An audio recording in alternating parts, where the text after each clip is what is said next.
Today we are here to discuss about agriculture optional, which will be dealt in about 20 hours. So it is called a rapid revision series. So stay tuned that you will understand different aspects of agriculture optional, how to approach.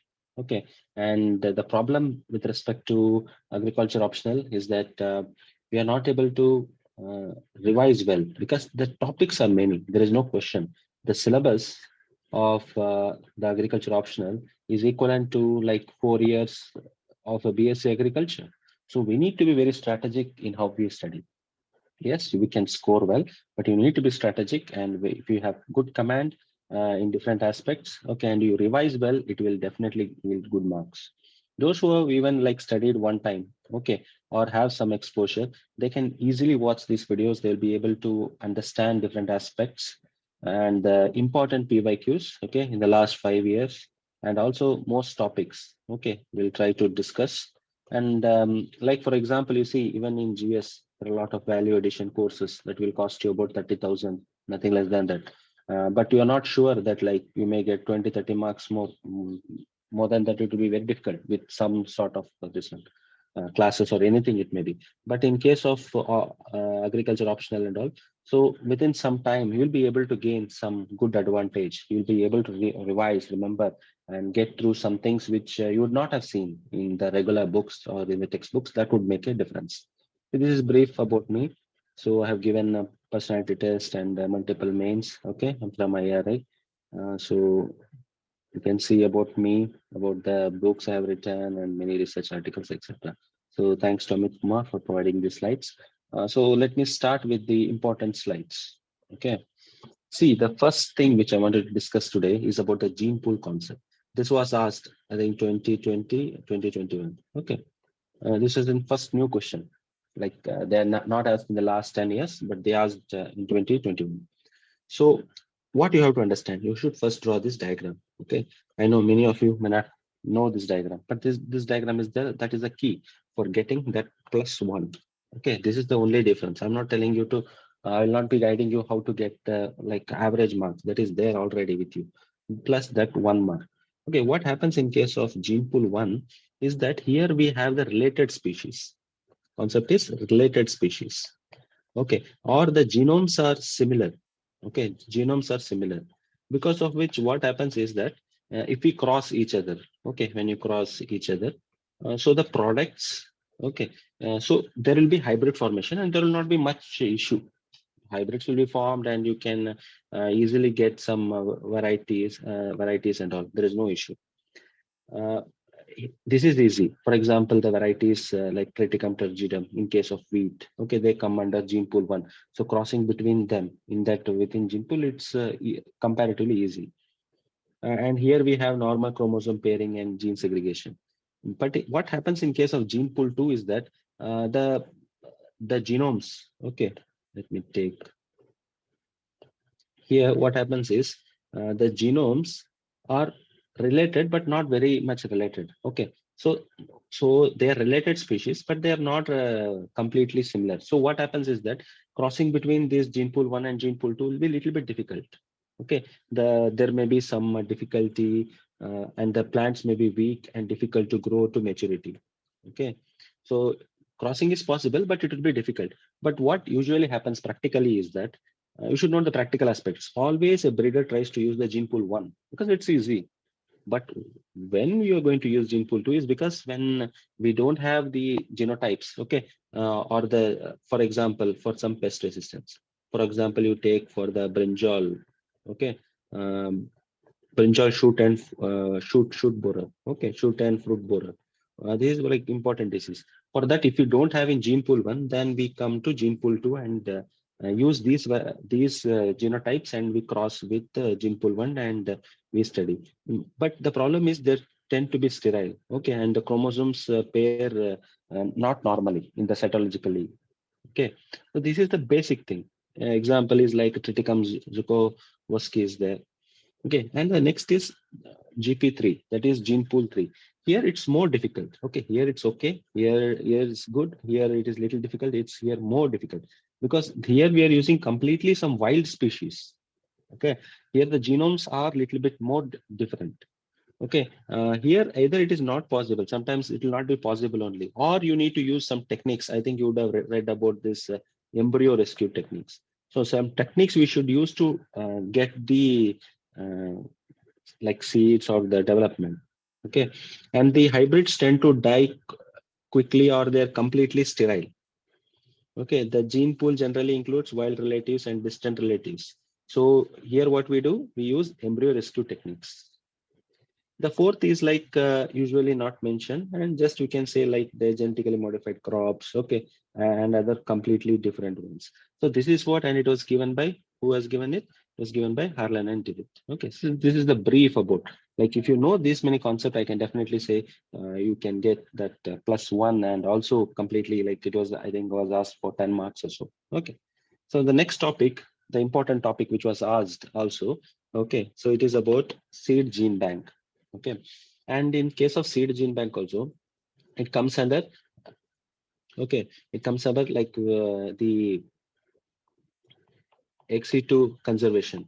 Okay, we have in situ conservation and ex situ conservation. It comes under ex situ conservation, how seeds are conserved. So these types of seed collections. Okay, there are many different types of seed collection. First is the base collection. Okay, then we have active and the working. Uh, the data you know, but just remember, like base active working, it goes in three ways. What happens in case of working is that these are the working by the breeder. Breeder directly uses this because this he need not wait for some time. It like you take the seeds and we can frequently be used in breeding. But this active collection, they are stored at 0 degrees Celsius. So once you store at that degree Celsius, then like we are preserving it for a long time. Just think like some pickles or something we are using in our home. So if we are using it very regularly, we store it and in the temperature like 5 to 10. But if you are wanted to store it for a longer time, you don't want it in the normal run, then we keep it in 0 degree. Or those who are doing research would know that we keep our seeds in the uh, -18 degrees Celsius. Okay, if you keep in -18 degree, nothing will happen. You keep this leaf for like 2 3 years or any years, this the leaves will be still green. Okay, so this is what we do in base collection, like -18 degrees Celsius we keep it. So here we can store up to 50 years, no issues. So these are the three classification. So within this seed gene bank, which is like very important question and expected also this year. So you know about the orthodox and recalcitrant seed also. So you should remember the important points I'm not telling you. This is not a base session that I would tell you everything. Uh, I know that you know these things, but I'll be telling it in a very fast manner. Like in case of orthodox seed, what happens is like we have 5% moisture and most crops, like whichever you name, will come in it. But only thing is for recalcitrant, we need to remember like citrus, mango, and the related crops are only coming in recalcitrant. Means in recalcitrant, we need to store in the moisture like 12 to 30% moisture, and this cannot be stored for long time. But the orthodox seeds, they are stored for long time. Nothing, no damage to the vigor or the germination. But here, it cannot be stored for more years. Like it can be stored for a few years because the moisture content we are preserving for 12 to 30%. Okay. So this is one question which was asked also.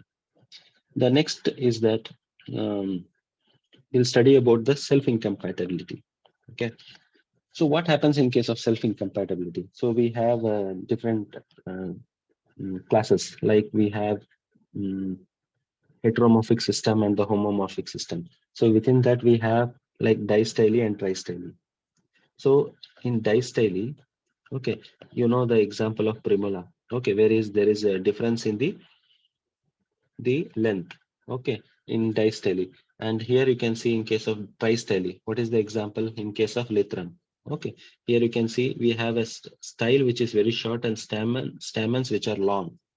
Okay, this is you can see here. The style is short, but the stamen which are long. Stamen means the male part. Okay. So here you can see in another one, the style is long. Okay, but the stamens are short. Like style you can see is long, but the stamens are short. So this is like distyly and tristyly. Remember that. No need of these diagrams because just to make you understand, I'm telling you. Okay. So next comes the different types. Okay, one is gametophytic self-incompatibility. Okay, gametophytic self-incompatibility. What happens in case of gametophytic self-incompatibility? And another is sporophytic self-incompatibility. Okay, what I generally observe, students are having a lot of differences, confusion on these things. Let me tell you some easy way. Okay, see, just remember like uh, GSCD. Okay, what is GSCD? GS means gametophytic. This is sporophytic. Okay. Then CD. CD means what? Coffee day. Okay. Anything like that. GSCD. So what happens, in G, gametophytic, you remember like we have C. C means codominance. But in case of sporophytic, we have dominance. Okay. This concept you remember. I will try to explain it in like 5 minutes. This holds for self-incompatibility chapter. Okay. So what I said, G means codominance. Okay. C. Sporophytic is only dominance. Okay. You know about codominance. Okay. In which both are will be expressing in dominance. So the dominant gene will be expressed and the recessive gene will not be expressed. So here we have codominance. Okay. This is the first thing. So and another thing you should remember here it was given by East and Mansfield in Nicotiana sandara. Okay. Yeah, it's used in many other crops and it is like it shows codominance. Okay. So we have three types of reactions. Okay, how does this work? See, here we have S1, S2, S3, S4. What happens, in case of self-incompatibility, if the similar incompatibility reaction happens, then there will not be the pollen tube formation. Okay, but if there is different one, like here you see S1, S2, S3, S4, then only there will be the pollen tube formation and there will be fertilization. Okay. Second, here you see here S1, S2, S1, S2. Here see S1, S2, S1, S2. So that's why there will not be any formation of pollen tube. Okay. Now come to this one, the third one. This may be some people may get some confusion. Okay. See, here there is S1, S2. This is in codominance. Codominance means both are active. Okay, S1, S2 is there. But here you see S1 will try to act. Okay, S1 will try to, but here we have S1, S2 already. S1 is there, so it will not germinate. But S3 does not have any issues. So here S1, S2 is there, S3 is there. So S3 will only germinate because there is no S3 here. But here is S1, S1 is there, it will not. Here you see S1, S2, S3, S4, completely different. Yes. Here S1, S2, same, it will not. So this is called like partially fertile. Okay. Here it's completely not fertile. Okay, here it is fertile. So just remember these three classification, that will be enough. Okay, that much only they will ask. Next is we study about sporophytic uh, self-incompatibility. So here the it is governed by genotype of the male parent.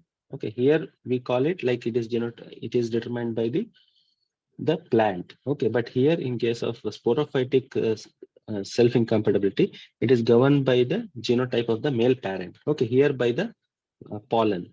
Okay, sorry, here by the pollen.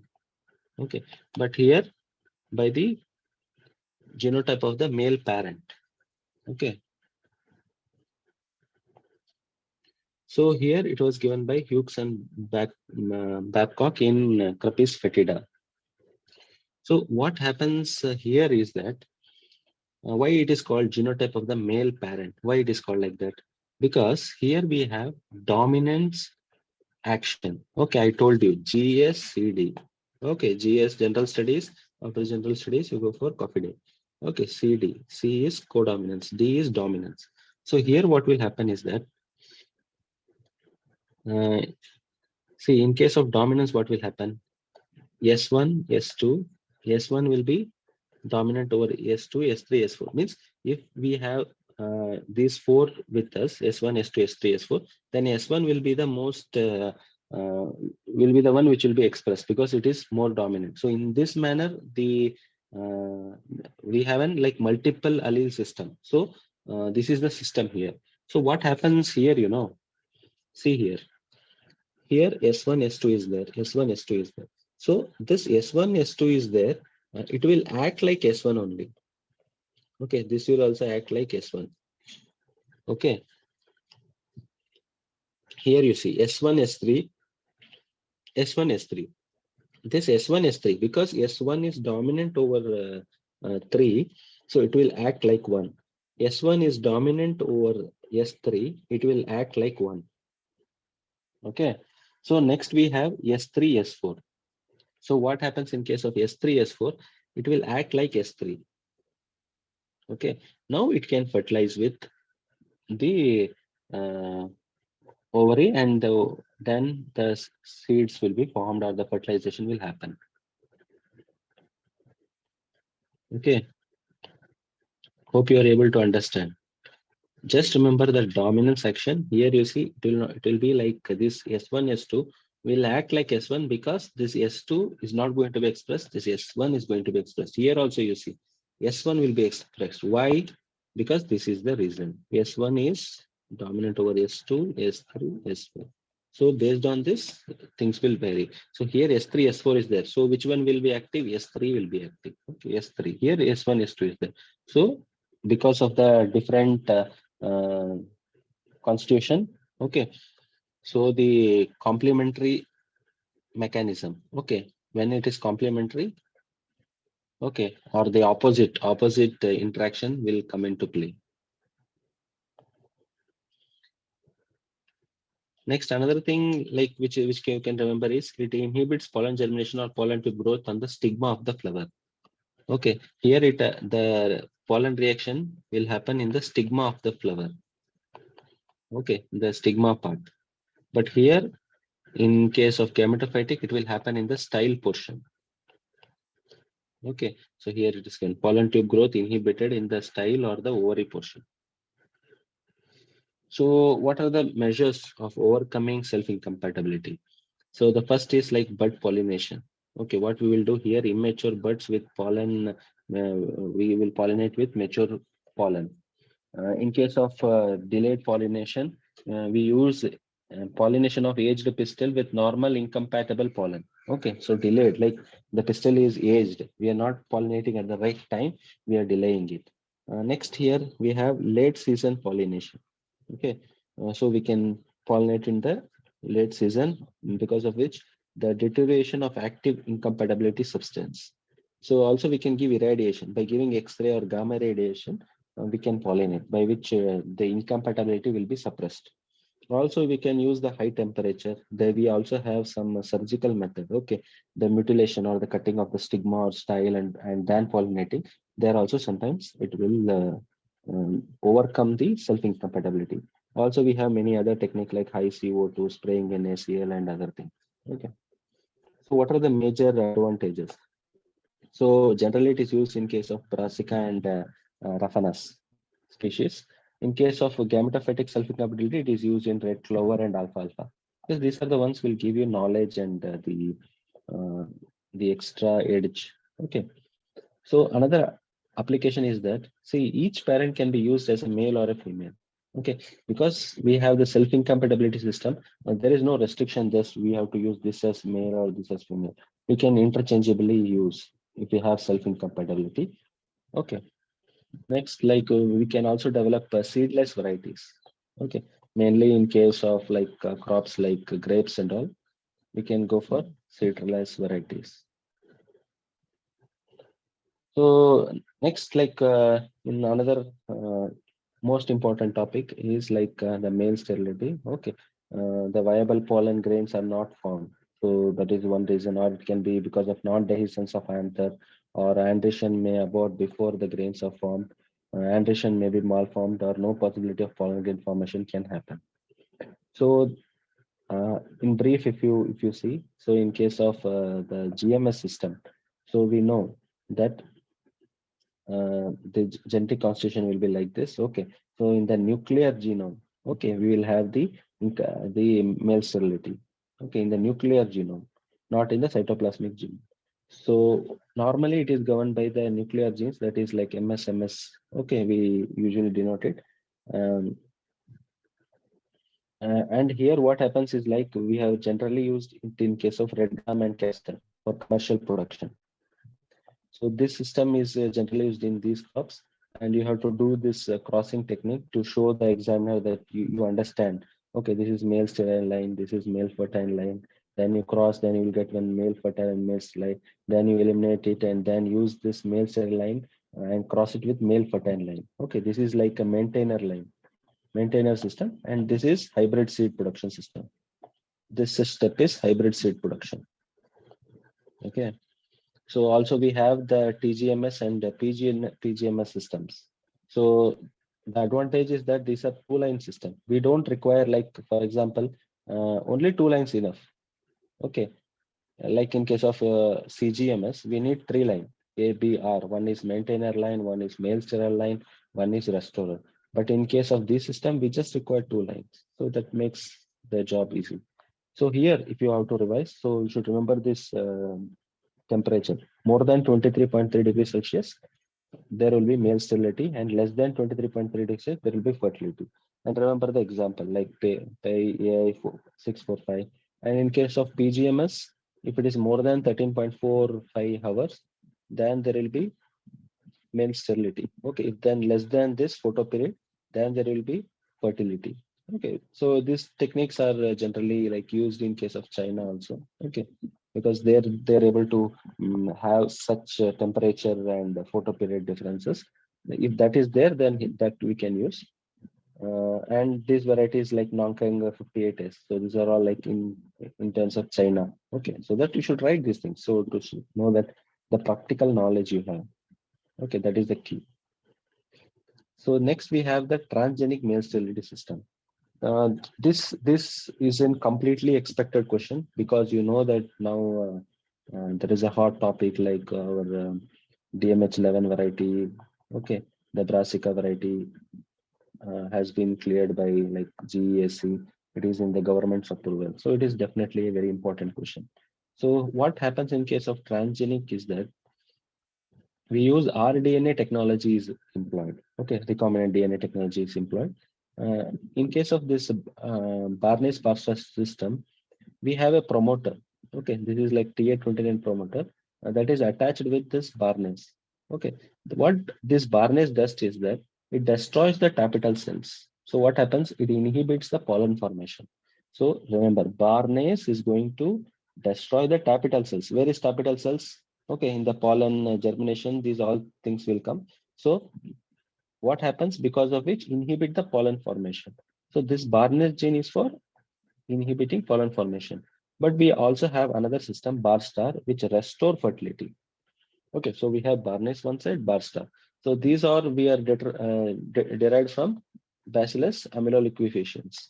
Okay, from this bacteria. So this is done. Next, see here case of male sterility, we have Barnes bar. Okay, this gene is there, and here there is no this allele. Okay, here we have another normal plant. Okay, this I am telling you about the maintainer line production. So when we cross this Barnes bar with a normal line, we will get 50 percentage Barnes bar line, and the 50 percentage will be the normal line. Okay, this you see, this you are crossing with this, so this will go like this will go, then here like this, then like this. Okay, you understood, I think, these things. So, but what happens in case of this is that we will get 50% Barnes bar, okay, and the 50% will be normal. So we can't differentiate, okay, whether this is having this Barnes gene, or this is having that Barnes gene. So what we will do, we will spray phosphoerythrin. So this is an herbicide. So when we spray, okay, when we spray this herbicide, this will be destroyed. This will be killed, but this will not be killed because we have the gene for resistant gene for this herbicide in this. Okay, so this Barnes bar 50% will survive. Okay, once it survives, what we do then? Barnes into Barstar we will cross. Okay, this is restorer, Barnes Barstar. Then this we will use for hybrid seed production. This is like first step. So this will be the simple second step. So if you write this much, I don't think you will require anything more. Okay, as this is very uh, crash course, I'm telling you in a fast manner, just understand some things that will be sufficient. So you know about the CMS system also. So we will have the sterile ones. Okay, this will be the sterile line. This will be the maintainer line, B line, RR, and this will be the cytoplasm. Okay, will be fertile. This will be sterile. Okay, the nuclear gene will be sterile, and the cytoplasmic gene will be fertile. So what are the examples like CMS Texas? Okay, we are using it. And you all know that it is where seed is not an economic part, there only we use this. Because what happens is here, you see, this is F1. The F1 will be sterile. It will not produce fertile seeds. Okay, it will not produce fertile seeds. So it is of no use for seed producing plants. So it is generally used for leafy vegetables and ornamental crops. This you should remember. Next is CGMS. So what happens in case of CGMS is that here did you see that we do not know the restorer line. Okay, restorer gene we don't know. Restorer means which can restore the sterile line. Okay, which can restore and produce fertile seeds. But if that once you know the restorer gene, okay, then CMS will be converted to CGMS. Okay, here we know, here you can see, see the capital R is there. So this means restorer is available. Then the system is called CGMS system. Okay, then we will cross this and you will get all fertile. Okay, so this system can be replicated. So CMS and CGMS. So from here you can call it CMS like system.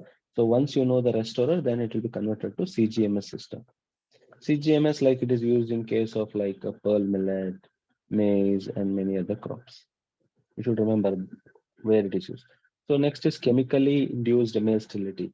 So you should remember some examples like we have Hybrax, arsenicals, we use in rice wheat.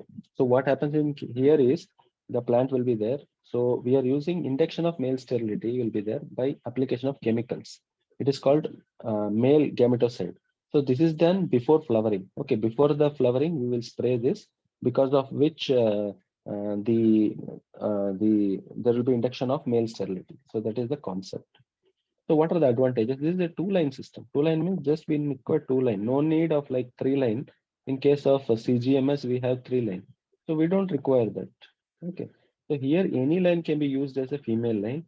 No B line or R line is required. So that is the advantage. No need of this R line and all. We just require two lines. Okay. Any two lines can be crossed using this system. Here and all we need A line, B line. In case CGMS, B line will be maintainer, R will be restorer, all these things. So this is what I wanted to discuss today. So majorly we have discussed male sterility system, self-incompatibility system. Okay. And also different concepts like gene pool concept. Okay. So we can discuss some other topics also.